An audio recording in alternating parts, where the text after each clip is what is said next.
Hello all, welcome to Paritranaya. In this video, we shall analyze and understand the editorial articles of The Hindu which have appeared on June 24. So the various articles which have appeared are, one is warm welcome.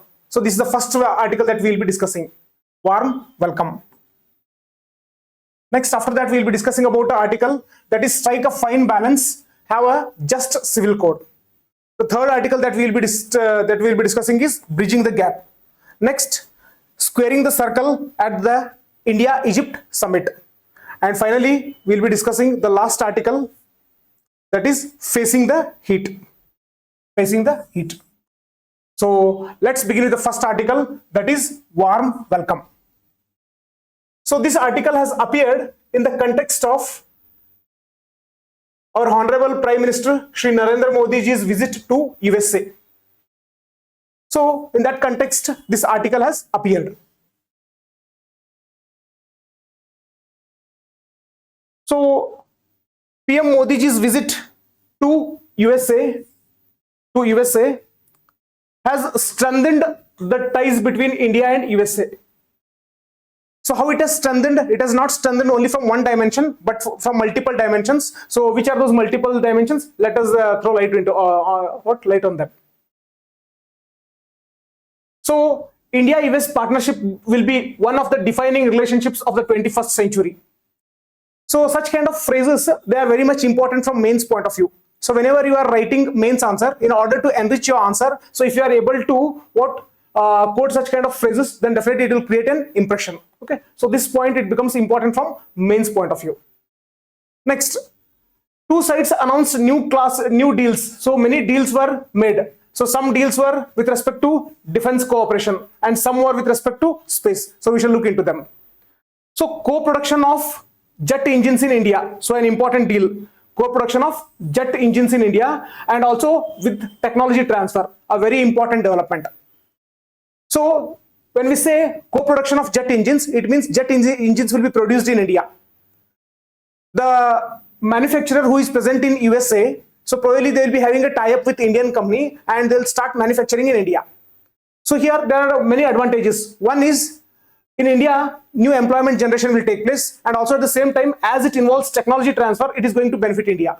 So generally, the countries which are providing any kind of produce any kind of products to us, especially defense products. So generally, they will not be interested to share the technology.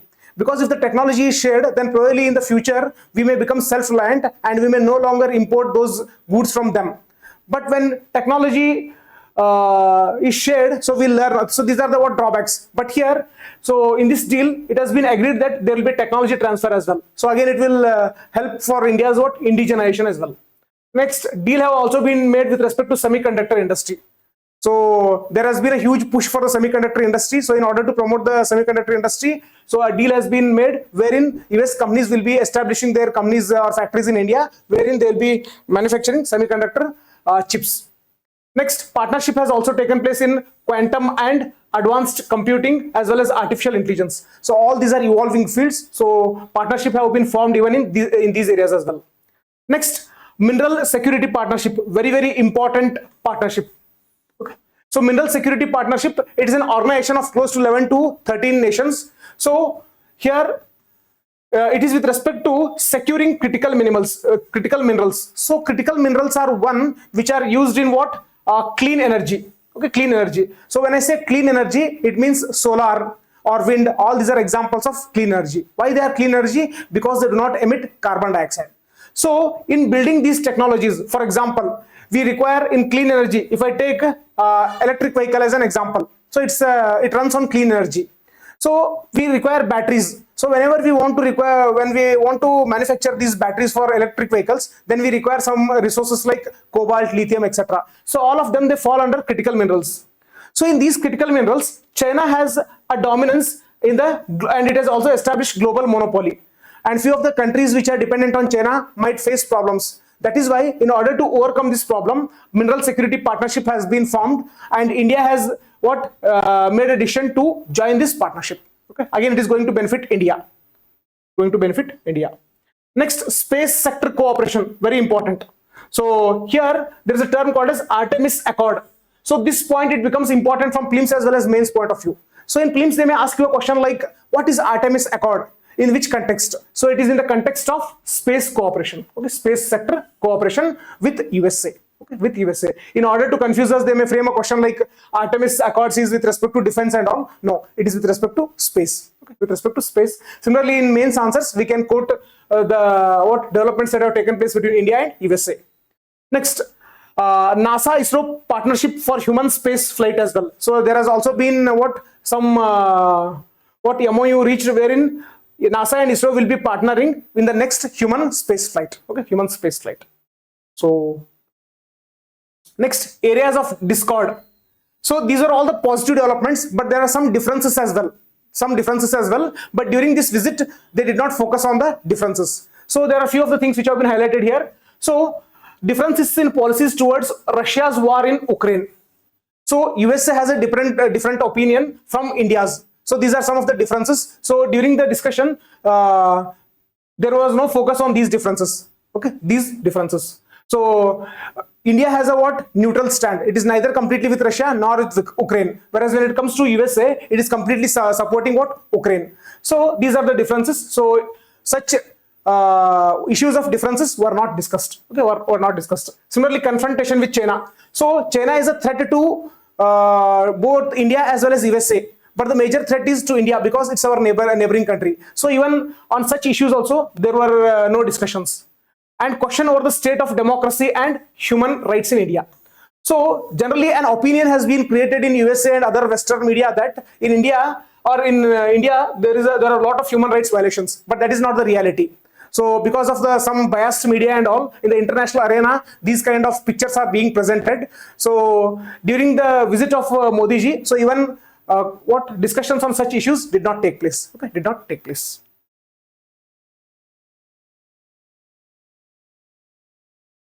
Okay, so just let us have a quick recall of that article. So there are various things, important things. One is India-USA relationship.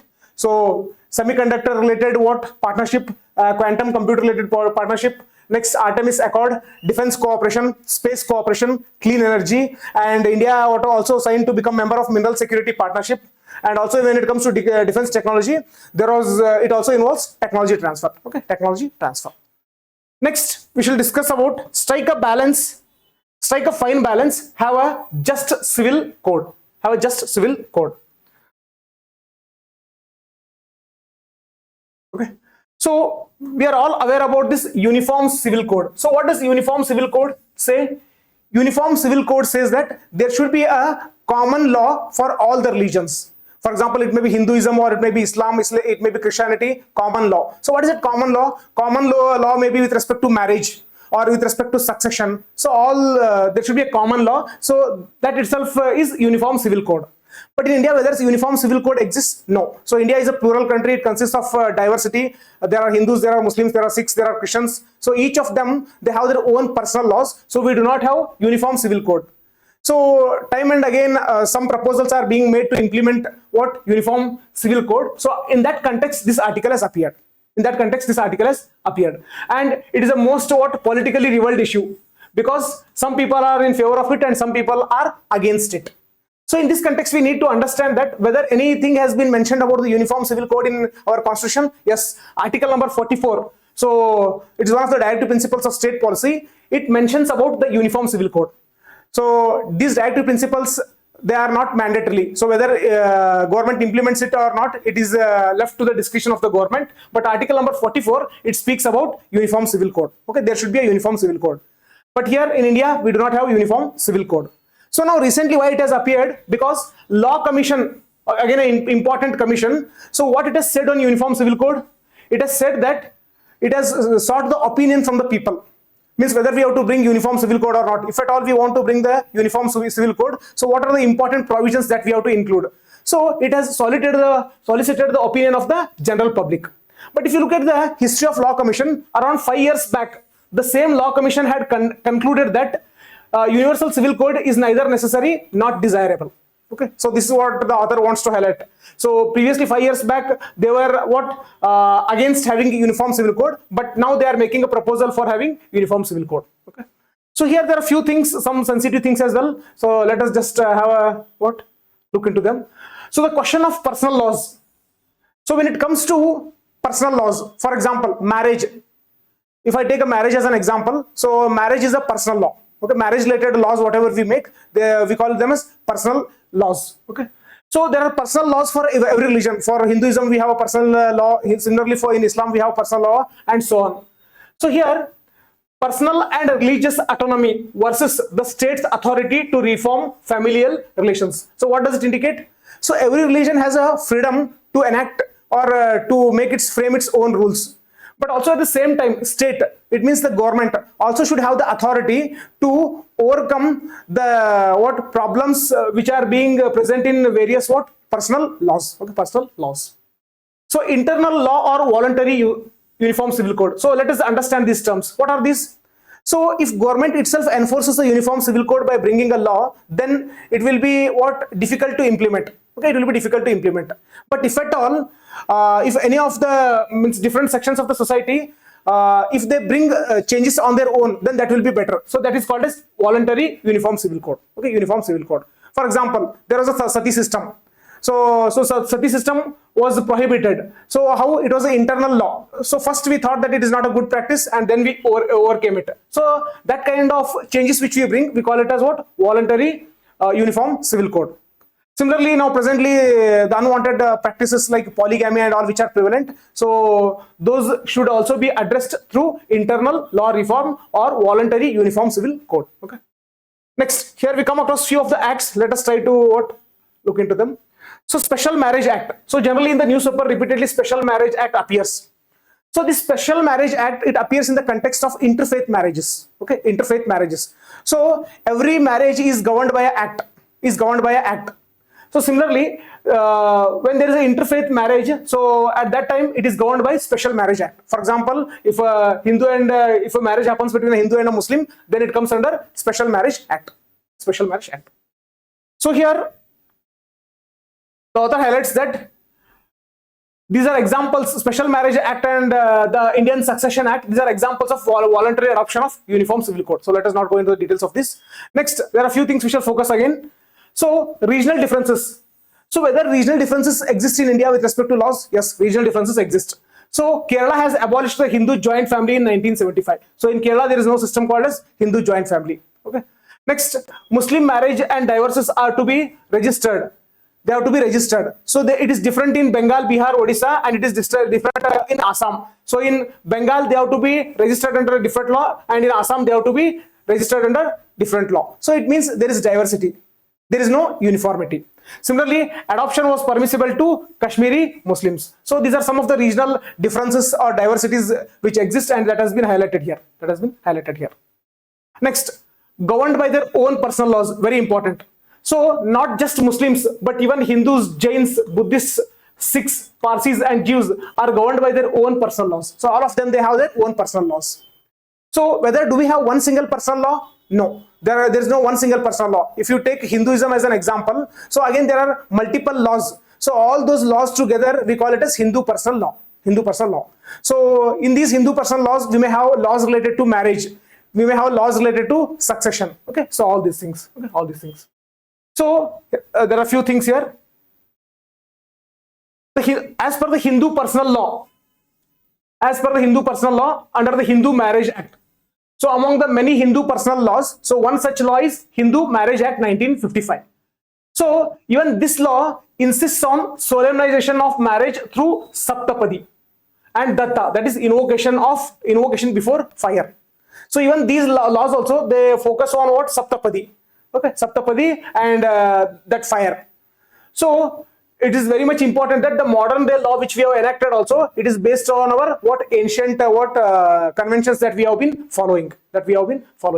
So from the exam point of view, what kind of questions they may frame? So they may frame that according to Hindu Marriage Act, so the solemnization of marriage happens through Saptapadi. So these kind of questions they may frame. So whether it is correct or wrong, these kind of questions may be framed. So we need to understand. Also we need to understand what is Saptapadi if we are not aware. And also sometimes they may ask you about what is Datta. So in ancient India, so what does Datta mean? It means something which is invocation before fire.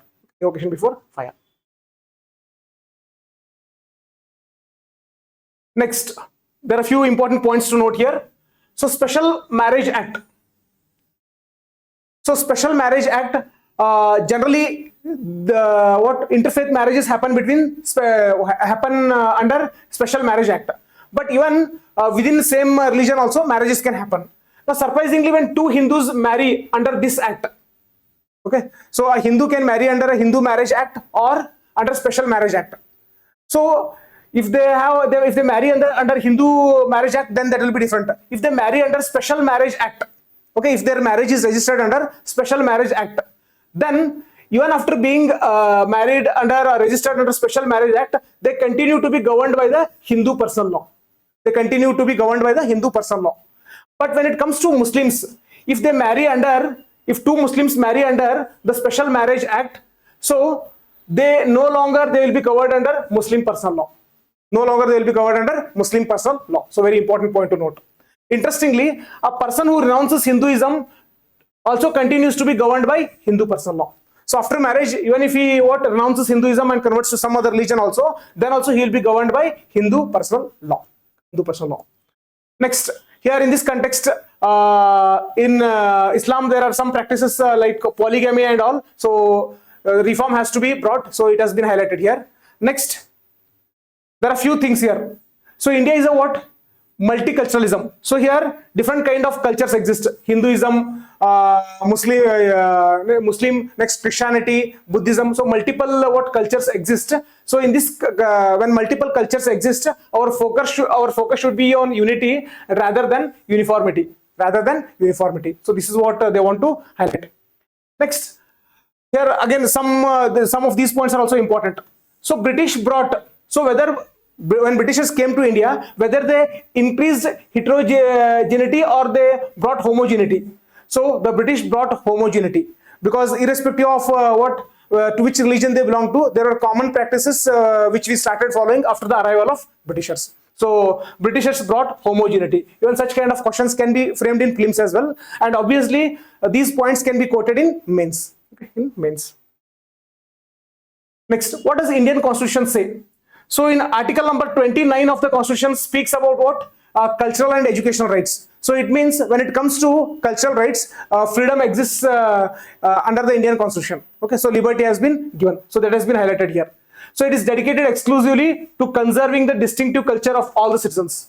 So now different sections of the society hold different cultures. So in order to preserve, the provisions exist in the Constitution itself under article number 29. Okay. So that is right to cultural autonomy exists in India.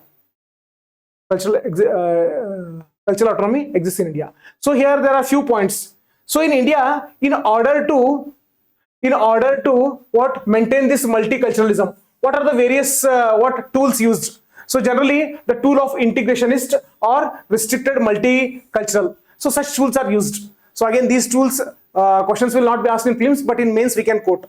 So what are this integrationist tool? So affirmative action policies largely land in this approach. For example, in order to accommodate the interest of diverse sections, so what we do, we give some special provisions and all. So those are called as affirmative action. Okay, affirmative action. So sometimes these are seen as appeasement of minorities as well. So even this has been highlighted. Okay. So with such kind of tools, what our Constitution does, it tries to establish what? Cultural accommodation. So accommodation of different cultures.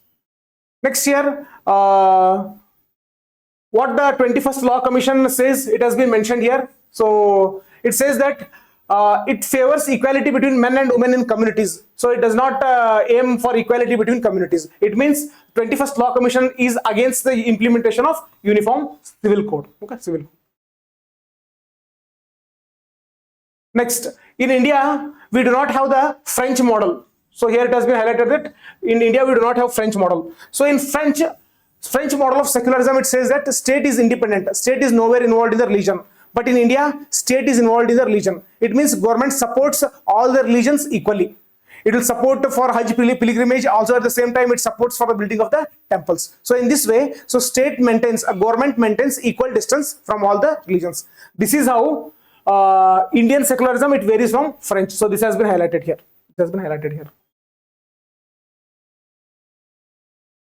So there are some of the points. So I'll be sharing the PDF as well. So you can just go through these. Okay. So based on this basic understanding, so if you go through the article, then definitely you'll understand. Next, a very important article which has appeared, bridging the gap. Bridging the gap.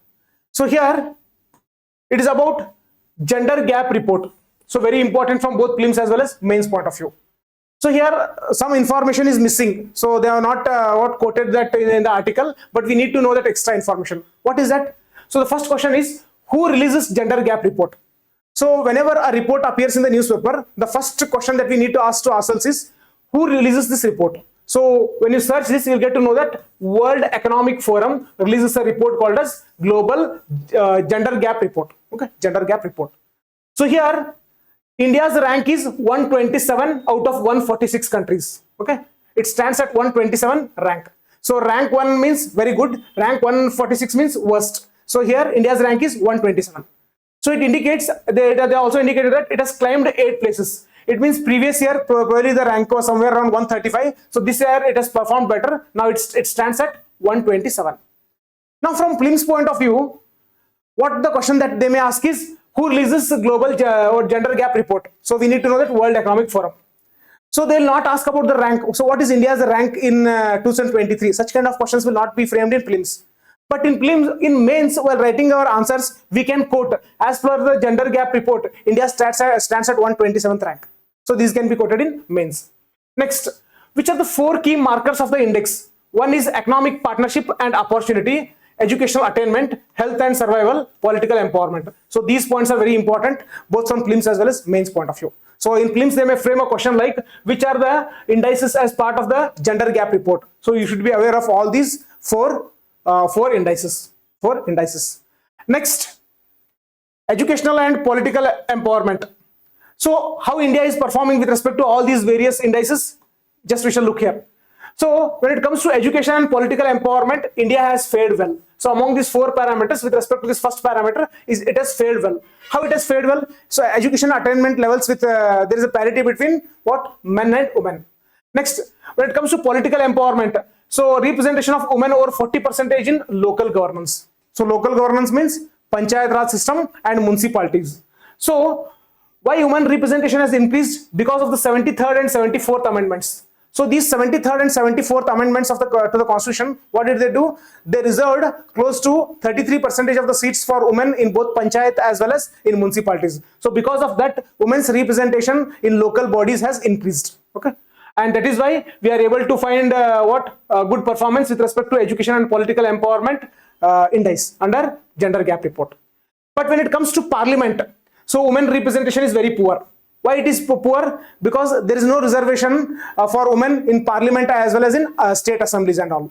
So a proposal has been made, women's reservation bill. First time it was introduced in 1996, but this bill has not yet been passed. So once it is passed, then obviously women's representation overall will increase, and also in parliament and state assemblies will also increase. So one example here which indicates a very poor participation of women or poor opportunities to women. So in Nagaland, even though it became a state in 1963, so it elected its first 2 women MLAs only in 2023. Okay, almost close to 60 years. For 60 years, there was no women representation in Nagaland's assembly. So this indicates the poor participation or poor opportunities for women in political participation. Okay, political participation. Next, when it comes to economic participation and opportunity, it provides details on even access for men and women, whether equal opportunities are available for both men and women with respect to employment opportunities. So it is regarding that. So there are some positives as well as some negatives which have been highlighted here. Next, when it comes to health and survival, so here also India's performance is not up to the mark. Okay, there is no parity between men and women. So that has been highlighted here. Next, there are some generic points. Which are they? So what are the various things that we can do in order to improve these indices? So one is girls should get education. Next, they should also get a paid work. Now majority of the girls, they are involved in unpaid work in home. Okay, so they should get paid work. So when all these things are addressed, then automatically overall development will take place. So overall development will take place with respect to their nutrition as well as their children nutrition, and also break the vicious cycle. So what is a vicious cycle? Never ending cycle. So what happens is a girl is married at a very early age and leading to that poor maternal and child health. So as she is married at an early age, she will not be having proper nutrition, and similarly when she gives birth to a child, the child will also suffer. So all these things, they form part of this vicious cycle. In order to come out of this vicious cycle, in order to break this vicious cycle, so what is necessary is overall development of women can take place only when she gets proper access to education and when she gets access to paid work. Okay, that's why these are the various things which will help us to what further improve the what rank in gender gap report. Next, similarly, pandemic, what kind of problem it caused? So female labor force participation rates, they came down, and because of that there were reduced household incomes, and when the household incomes get reduced, obviously it will have a negative impact on their nutrition and health, right? Health. Next, apart from that, women, even if they get jobs, there are some problems like patriarchal and cultural norms and safety concerns at the workplace. So again, these are also the concerns. Next article that we'll be discussing is about what? India, Egypt. Okay, India, Egypt. So here there are some points which are important from both prelims as well as mains point of view. So perhaps the oldest civilizational link. So India and Egypt link, it is not a fresh link, but this link exists from what? Olden days. Okay, from olden days.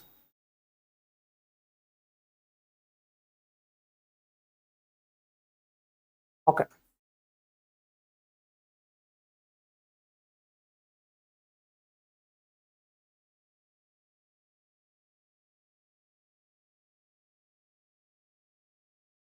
Okay. So here, perhaps oldest civilizational link. Next, here in 2750 BC, so the Paroshore sent ships to land of Punt. So which historians identify with peninsular India. So it means in 2750 BC itself, there was a trade which existed between here we have Egypt and India. So it means the trade relations between India and Egypt are not new, but they are oldest. They are one among the oldest. Next, by the middle of the second millennium BC, even in BC itself, Egypt mummies were wrapped in muslin dyed with indigo. Okay, both muslin and indigo, they were imported from India. So it means we have one of the oldest links with Egypt. Okay, one of the oldest links with Egypt. Next, in the previous century also, we had contacts with Egypt with respect to decolonization, non-alignment, film industry, music, etc. So what is non-alignment and all? We have a separate video for that. You can watch that video to understand what is non-alignment. Okay, non-alignment. Next, trade relations. So these values are not important from either prelims or mains point of view. Okay, these let us not focus on the value. So, but majority of the trade which happens between Egypt and India, it is petroleum related. Okay, it is petroleum related. So very important point to note. Next, India is Egypt's 6th largest trading partner, while Egypt was India's 38th largest trading partner. So this point is very important. So from both prelims as well as mains point of view, this point is important. Even in in prelims they may ask you, so like questions like this. So Egypt is among the India's top 10 trading partners. If they frame such kind of questions, then these values which are present here, they'll help us. So they'll help us draw an inference that India is not among the top 10. Okay, India is not among the Egypt is not among the top 10 trading partners of India. So in this way, whatever the values that are present over here, it will be beneficial. Next, whether India invests in Egypt? Yes, India has invested in Egypt. Similarly, Egypt has invested in India. So examples do exist. Okay, do exist. Next, but now presently, it has been highlighted that India and Egypt, they are not performing up to the mark. It means the trade relations or the other relationships which exist between India and Egypt, they are not up to the mark. So what is the reason? Whether it is because of the lack of bilateral institutional mechanisms? No, it is not because of the lack of bilateral institutional mechanisms, because mechanisms do exist. So for that we have example. India has a joint commission with Egypt. India has a foreign office consultation office with Egypt. All these things we have, but irrespective of that, we do not have, our relationships are not performing up to the mark.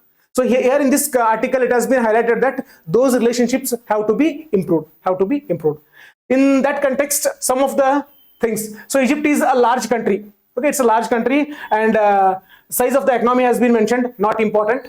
So it is politically stable, and its socio-economic conditions are quite similar to India. So if you look at Egypt, here, Egypt, so most of the other countries, surrounding countries, they are disturbed. But when you look at Egypt, it is stable. Okay, it is stable, and also socio-economic conditions, they are quite similar to that which are prevalent in India. Okay, prevalent in India. Next, here Egypt's largest imports are refined petroleum, wheat, world's largest importer. Very important point. A very important point. Cars, corn, and pharmaceuticals. So here questions may be framed in prelims like, who is the largest importer of wheat in the world? So largest importer of wheat in the world is what? Egypt. Similarly, based on this content, we should ask to ourselves, who is the largest producer of wheat? Who is the largest exporter of wheat? So all these things will become important from examination point of view. Okay, point of view. Next, when it comes to pharmaceuticals, so India is called as what? Pharmaceutical capital of the world, or pharmacy of the world. So here all these things, they present an opportunity to India, because India can become an exporter to what? Egypt. Okay, so there is a potential to improve our trade. Okay, that is why these points have been highlighted. Next, Egypt government has an ambitious infrastructure plan. So here, when there is an infrastructure plan, then definitely India's companies can what? They can build infrastructure, and in this fashion also our relationship with Egypt can be built. Again, this presents an opportunity for India. Next, but presently some of these opportunities also have some serious challenges. What are those challenges? So Egypt economy is in serious crisis. So what is this crisis? It is the huge financial commitments. So because of the crisis, whatever the commitments the Egypt has made, financial commitments, it is unable to satisfy.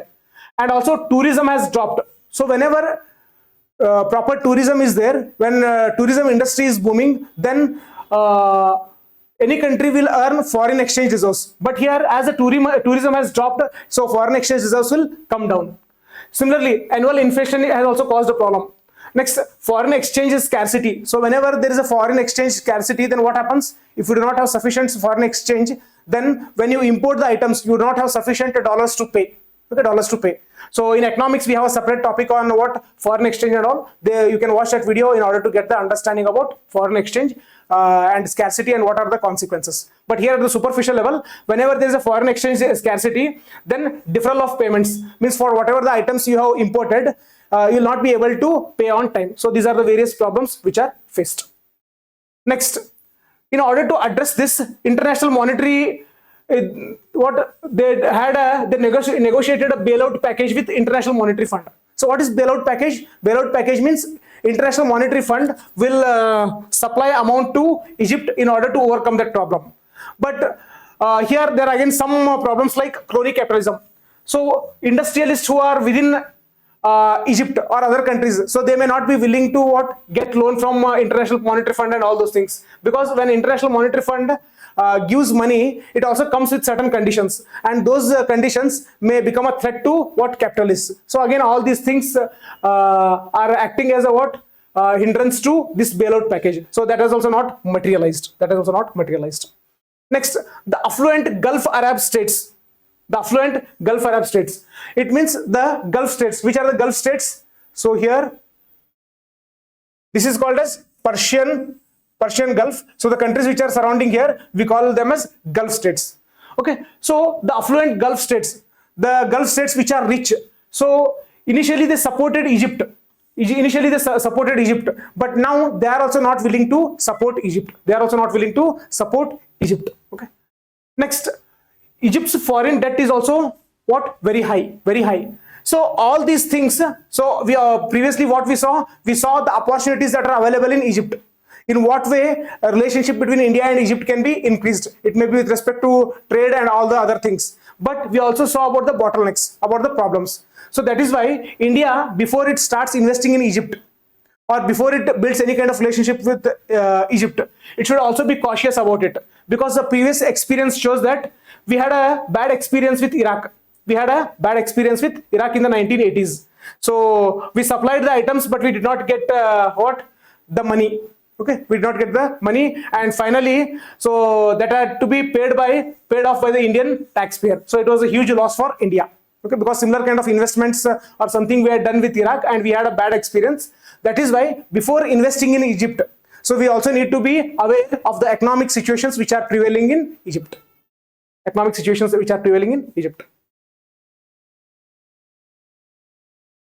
Next, the last article is facing the heat. Facing the heat.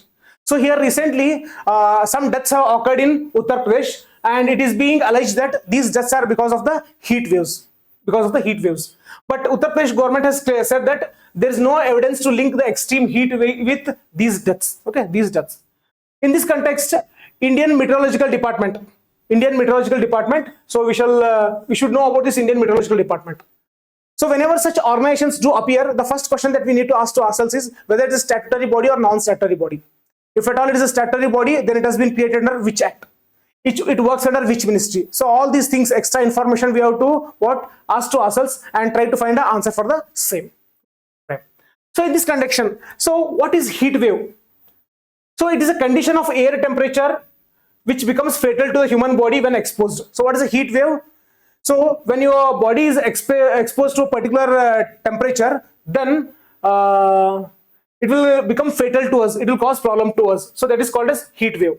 But to give a technical definition, IMD says that this, whenever the maximum temperature of a particular place reaches at least 40 degrees Celsius or more in the plains, or at least 30 degrees Celsius or more in hilly regions, then IMD will classify it as a heat wave. So this is very important from Prelims point of view. So directly they may ask you a question. So what are the conditions to classify a particular wave as a heat wave, or particular condition as a heat wave? So these are the conditions required. So in that context, there are some other important things. So what does World Health Organization say? World Health Organization says that heat strokes are among the most dangerous of natural hazards. So there are various natural hazards. It may be floods or it may be earthquake. So all these are natural hazards. So among those, one of the dangerous natural hazard is heat wave as well. Okay, heat wave as well. But unlike the floods and earthquake, they receive inadequate attention. Why do they receive inadequate attention? Because the death tolls and destruction are not always immediately obvious. In case of earthquake and floods, whatever the impact it is having, immediately it will be visible. But in case of heat waves, that impact will not be immediately visible. Okay, visible. That is why we pay inadequate attention to it. So this has been highlighted by World Bank. Okay, World Bank. Next, in one of the studies of Lancet, it has been said that India recorded a 55% rise in deaths due to extreme heat wave between 2004 and 17 to 21. So during this period, it has recorded such a rise. Okay, such a rise. Again, this point is not important from Prelims point of view, but in mains of point of view, in order to substantiate your answer, you need to provide a value. So in that case, you can quote about this study. You can quote about this study. Next, what are the major reasons for heat wave? So major reasons for heat wave is changing climate. Okay, so climate change is responsible for the extreme heat. And also it is believed that whenever the monsoon is late, so this year monsoon has been delayed, so we hear about such incidents of heat wave and heat stroke. Okay, heat stroke. So here, what is heat stroke? So heat stroke is a phenomena when body is no longer able to control its temperature and the sweating mechanism fails. So generally, in order to balance our body temperature, so we need to sweat. So whenever we sweat, our body temperature will be balanced. But heat stroke is a phenomena where this maintaining of this balance, that sweating mechanism, it fails. Okay, it fails. So in such a situation, body temperature can rise up to 105 degree Fahrenheit. So it may lead to disability, or it may even lead to death as well. Okay, disability or death. So what are the symptoms of heat stroke? So high body temperature, sometimes altered mental state or behavior, such as confused or slurred speech. So a person will not be able to speak properly. So all these are symptoms. Okay. Next, headache. These are all common symptoms of heat stroke. Next, what is the medical care given? So whenever a person is suffering from what? Heat stroke. So to lower the temperature with an ice slab, generally doctors use what? Ice slab. Or if they do not have that ice slab, then a sponge with cold water is placed. Okay, or wet places of cloth is placed on the body to bring down the temperature. Okay, also in hospital setup and all, so enough air circulation is ensured. Okay, to what? Cool the surrounding places. Okay, and to fasten the process of cooling. And another very important is to prevent such things. So generally what? ORS is provided. Okay, ORS is provided to what? Help such patients. Okay, to help such patients. And in this context, a few of the other things have been mentioned, not important. So heat wave action plans. So whether Uttar Pradesh has a heat wave action plan? Yes, Uttar Pradesh has a heat wave action plan similar to the other states. Okay, similar to the other states. So in the heat wave action plan, so everything has been detailed. How the heat waves have to be, how the problem of heat waves have to be handled. Next, the medical response to heat illness. So these are some of the things, important points. Giving ORS, so IV fluids and life-saving medicines, ice packs. So these are some of the responses which can be used in order to address the problem of heat wave and heat related illness. Okay. So what is the need of the hour? So what we can do? So one is creating drinking water and bathing facilities at public places. Next, sprinkling water on roads. Next, opening public parks and gardens. So these are some of the things which we can maintain in order to address the problem of these heat waves. Okay, these heat waves. So once we are done with this, next what we can do? We can look into the practice questions. Okay, these are the practice questions. So these practice questions will be beneficial to us from prelims point of view. So if at all you want to attend these practice questions from exam point of view, then in the description section there is a link. So if you click on the link, then you can attempt these questions in test mode. Okay, test mode. So finally, at the time of examination, if you are able to revise the things which are present here, then definitely we will be able to address significant amount of current affairs based questions. So this was about the discussion of today's editorial. Similarly, in the subsequent videos, we will be coming about the important topics related to UPSC. For all our further updates, subscribe to our channel and hit on the bell icon. Thank you.